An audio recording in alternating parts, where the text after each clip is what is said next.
All right, I'm going to be reading out of Unteachables by Gordon Corman, Chapter 28, Mr. Kermit. The minutes blur into hours, which blur into days, which blur into weeks. The first thing the condemned man loses is his sense of time. All I know is that it's flying by too fast. For so long, I couldn't wait to be finished with my teaching career. Now, barreling full speed and out of control toward the finish line, all I want to do is make it last. It's tough to tell the kids that I won't be back after Christmas, but they take it better than I expected. Maybe they already know. The rumor mill in a middle school can be like that. They're the ones who changed everything for me, the unteachables. Ha! That's what happens when you put a closed-minded bully like Thaddeus in charge. A school district where wonderful students are tossed aside like trash. Parker, the kid has a reading problem. Nothing more. The fact that no teacher ever bothered to find out says more against Greenwich schools than any cheating scandal. Barnstorm? Look at what they let him get away with because he happened to be a sports star. He never learned how to work before because he never had to. Elaine? I'm as guilty as anybody for taking so long to figure out that Elaine is smart, and she is. She's also good at hiding it. Her reputation doesn't help, but teachers are supposed to see around things like that. Mateo? The school jumped to conclusions about the kid's quirky personality. They wrote him off. He deserves better. Raheem was allowed to sleep and doodle through 6th and 7th grade before he was dumped into SCS 8. Today he's an absolute star over at the community college, but what's more important is how well he's doing in 8th grade. Aldo, he might be the only one who belongs in SCS 8, but he's come a long, long way. He passed that science test, and the fact that he did isn't half as amazing as the fact that he even bothered to try. And finally, there's Kiana. She never had any business being in this class. She just drifted in and stayed. And not a single faculty member, myself included, bothered to look into who she was and what she was doing there. True, it worked out in the end. Kiana's a huge part of what went right in room 117, but she could just as easily have fallen through the cracks, and all her potential would have been wasted. What's going to happen to the kids on December 22nd when I have to leave? Kiana will be fine. She'll be back in California, and anyway, a bright girl like that will find a way to succeed wherever she ends up. But what about the others? Will the class get a real teacher, or will the replacement be a babysitter? Or worse, a warden? It's too easy to see the progress of the past weeks being rolled back. Christina will try to do the right thing for the students. But in the end, Dr. Thaddeus calls the shots. He might even kibosh the trips to Terra Nova Motors, which means so much to these kids. And it hurts to admit it, but the transformation of SCS 8 never could have happened without Jake. Part it's the field trips, the time away from school. For kids like Aldo and Parker, the things they learned about cars are among the first things that they ever learned, period. Or at least learned without hating it. It might have started out as Jake trying to make up for his misdeeds of 27 years ago, but he's taken a real interest in those kids, and they know it. When someone cares about you, it's natural to respond. Strange that the man who used to be 12-year-old Jake should star in my teaching rebirth. And his co-star? Even stranger. Emma Fountain, daughter of my fiancé who married somebody else. Emma may be a fish out of water in middle school with her bucket filling and her good bunnies, but her energy and enthusiasm are boundless and pure. She awakened a love of teaching in me that was buried before she was even born. Lately, I've been covering Emma's classes while she takes the SCS 8 group over to the dealership. I can't bring myself to go there anymore. I've made a kind of peace with Jake and even started to like him a little. But it doesn't change the fact that he's the reason Dr. Thaddeus developed his grudge way back when. Better to stay here in room 115 running circle time and playing nursemaid to Vladimir. Emma's students are okay. Mostly they're just too many of them.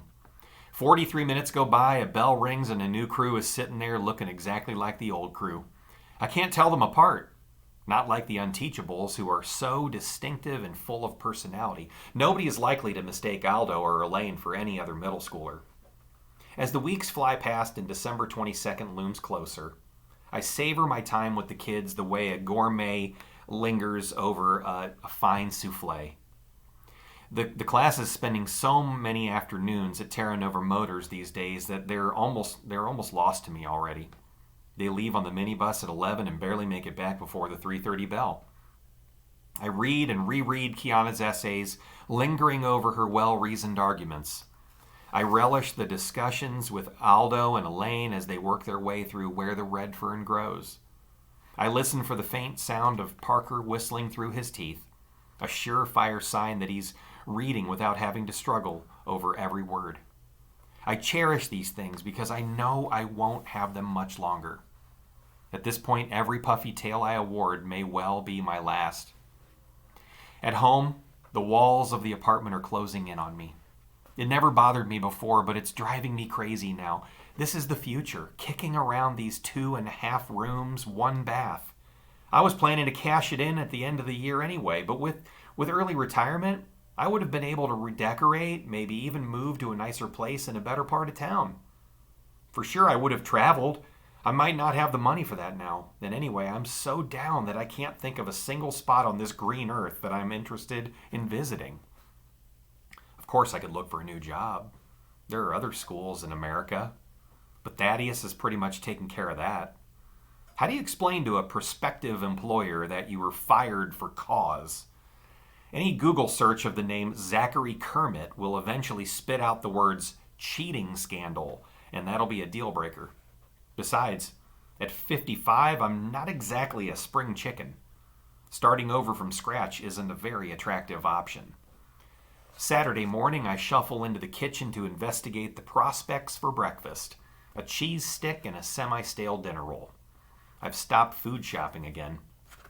I was doing okay for a while, but the bad news jolted me into my old ways. Oh well, with coffee it should at least go down and stay there. Breakfast is interrupted by a series of clicks. It's the doorbell, or what would be the doorbell if the doorbell worked. Must be a mistake. Nobody ever comes to visit and I haven't ordered anything. I pad barefoot to the door and I peer through the peephole into the smiling face of Emma Fountain. What does she want at 8 o'clock on a Saturday morning? She says, "Don't pretend you're not home, Mr. Kermit. I can hear you walking around in there." I open the door. "What brings you here so early?" "I've come to give you a ride to the science fair." She replies as if it's the most obvious thing in the world. "I'm not going to the science fair," I tell her. "I'm not feeling very warm and fuzzy toward that school these days." "But you can't miss it," she pleads. "What about the kids?" "What kids? My kids?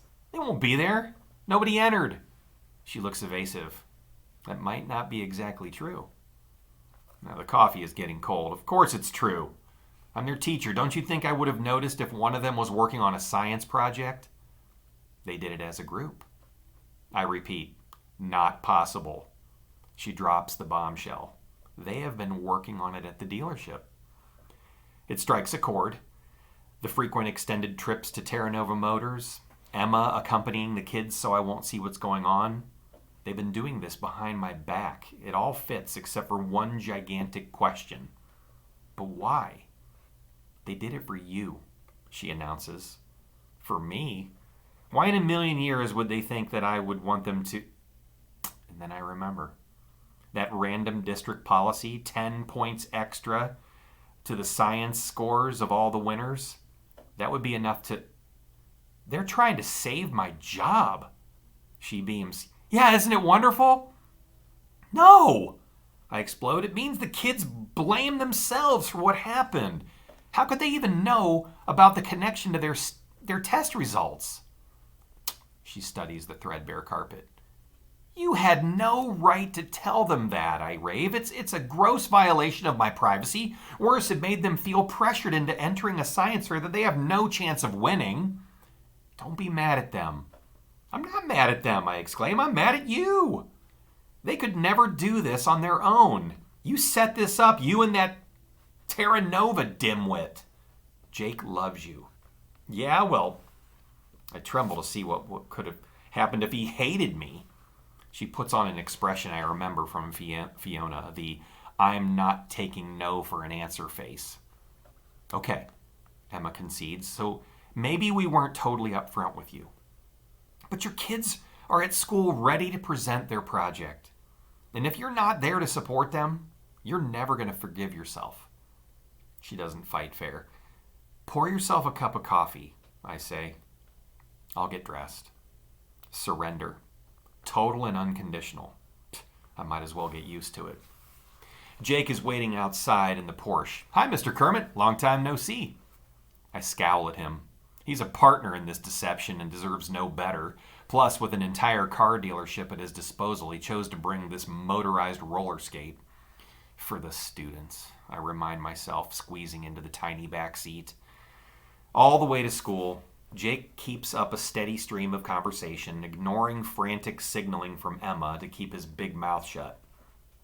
How about those kids doing this project on their own, he enthused. They're really something. I'm too angry to answer. It's also possible that I'm too contorted in the back seat to make any sound. I'm getting reacquainted with my knees, which are pressed up against my chest. When the Porsche reaches Greenwich Middle School, it takes the two of them to drag me out of the car, and a banner over the front entrance declares, Greenwich Public Schools Science Fair District Championships. The parking lot is packed. The school halls bustle with students and parents. I forgot how popular the science fair is. I knew once, back when I cared about such things. Walking stiffly, zombie style, after the tight car ride, I lumber inside following Emma and Jake into the gym, which is the epicenter.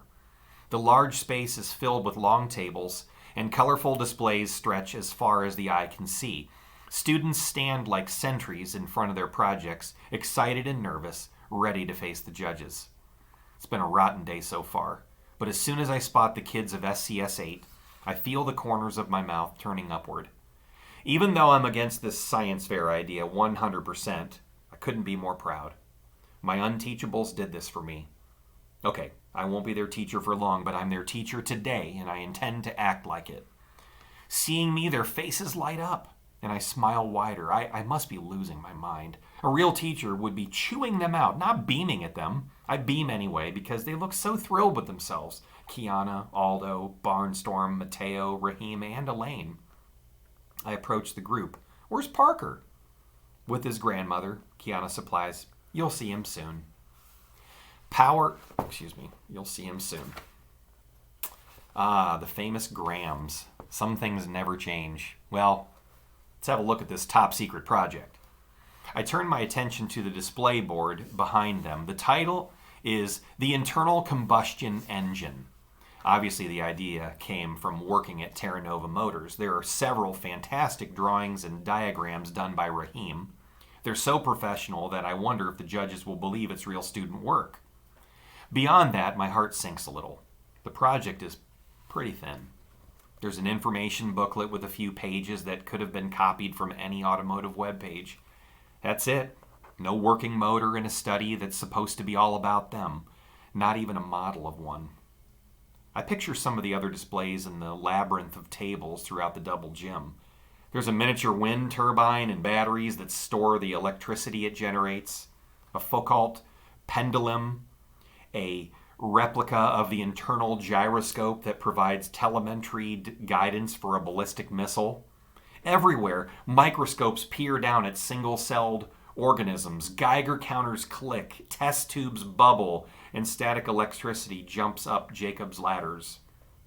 These projects come from the most talented science students in the entire district, not just Greenwich Middle School. The internal combustion engine is a nice effort, but it doesn't even come close to anything else here.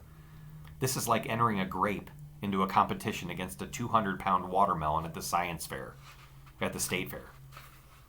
Anger surges inside me. Maybe Jake doesn't know any better, but surely Emma understands that the internal combustion engine doesn't stand the chance of an ice cube in molten lava against the other projects here. I take in the proud, hopeful faces of the Unteachables. It goes without saying that they're about to finish dead last. They could very well be laughed out of the competition. The blow could destroy their confidence and undo most of the progress of the past weeks. The judges are at the very next table, practically chortling with glee as they watch a small robot shoot baskets at a Nerf hoop built into the giant crate that is the display. 2 men and a woman, the high school science teachers, along with a professor from the local college. They make notes on their clipboards, but there's no mistaking the enjoyment on their faces.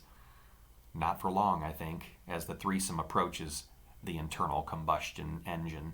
The kids are so amped that you can almost hear a power hum emanating from them. I feel a little sick. I resolve then and there to make a big stink if the judges are unkind about the project. Why not? There's no downside. What can they do? Complain to Thaddeus and get me fired? To my relief, the 3 are respectful and professional. They're obviously not very impressed, but they go through the motions of examining the display. They even come up with a few questions to ask. The college professor reads through the booklet and comes to the last page. I never made it that far. There are exactly 2 words written in large block capitals. Look outside. An arrow points toward the gym's corner exit, which opens out to the parking lot. The man frowns. What does this mean? Elaine's deep baritone supplies the answer. Maybe it means, look outside. This way, adds Barnstorm, thump swinging on his crutches towards the door. The judges follow, herded like cattle by the rest of the class. What's going on? I whisper to Emma. She smiles at me, misty-eyed. That would spoil the surprise. Jake is grinning, which is almost worse than her kindergarten ways. I'm so not in the mood. I step out of the gym and I look around mystified. Nothing's there, nothing but parked cars. And then an enormous roar cuts the air, and an ear-splitting vroom so loud that you feel it under your fingernails. All attention is wrenched away from the vehicles in the lot to the single car standing in the driveway, revving its enormous engine. It's an amazing sight. The paint job is bright red with flecks of silver that catch the sunlight and dazzle the eye. Emblazoned on the driver's door is the image of a leaping frog. Sparks fling from the animal's powerful back legs, spraying the full length of the chassis to the rear bumper. There's no hood, and the motor has been raised to full view, shiny and brand new. Twin tailpipes, gleaming chrome, slash down both sides of the car. Multicolored LED lights flash from every wheel rim. Stunned and speechless, all I can do is stare. Emma is clamped onto my arm, cutting off the circulation. What does this hot rod have to do with a middle school science fair entry? The judges are pop-eyed. This is your project? The woman from the high school breathes. The kids nod, tickled pink with themselves. It's our working model, Kiana brags. Aldo leans into the gym and bellows, in your face, losers. They built the engine from parts in my shop, Jake explains, his voice hoarse with pride. My mechanics supervised, but the kids did all of the work. They did everything, Emma confirms. One of them is even the driver. And that's when I recognize Parker at the wheel, grinning so wide that his face is about to break. Why is there an elderly woman with him? The professor wants to know. Oh, that's Graham's, Kiana explains. It's a long story. They did a lot more than just put in an engine, Jake goes on. You're looking at new tires, rims, glass, wipers, interior. And the bodywork, remember, this is a 27-year-old car. I snap to attention. 27 years old? Can't believe I didn't see it before. Sure, it's all rebuilt and fancy and souped up, but the original shape is still there, hidden beneath the tailpipes and the chrome and the blinding paint job. It's, God bless America, it's the Coco Nerd.